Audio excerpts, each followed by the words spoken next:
Hola, soc la Paulina i avui us porto una recomanació d'una novel·la d'adult que es diu Campos Azules de Julia Soria. Julia Soria, l'autora, neix a 1948 en un poble de Sòria. Després de deixat els estudis als 14 anys perquè, com tantes criatures en aquella època van tenir que anar a treballar, després de 23 anys torna a estudiar llegicència en traducció i interpretació. Més endavant acaba els seus estudis a l'Escola d'Escriptura de l'Ateneu Barcelonès i el 2022, quan tenia 73 anys, publica aquesta novel·la, Campos Azules. Julia Soria recupera en aquesta novel·la el record d'una nena molt semblant a ella.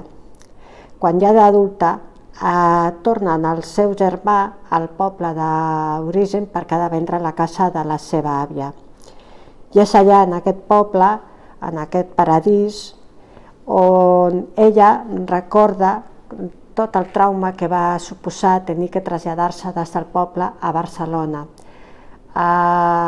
Fins i tot va emmalaltir i a partir d'aquí la seva família la va tenir que enviar de tornada al poble per recuperar-se d'aquesta malaltia.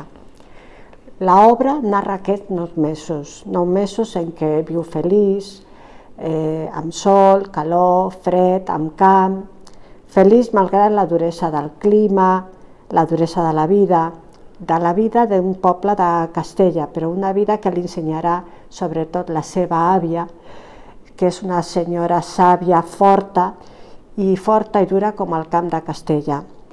Ens explica en aquests 9 mesos que transcorre la novel·la l'amor als seus avis, els seus dies a l'escola, els seus amics, la seva colla, el seu primer amor.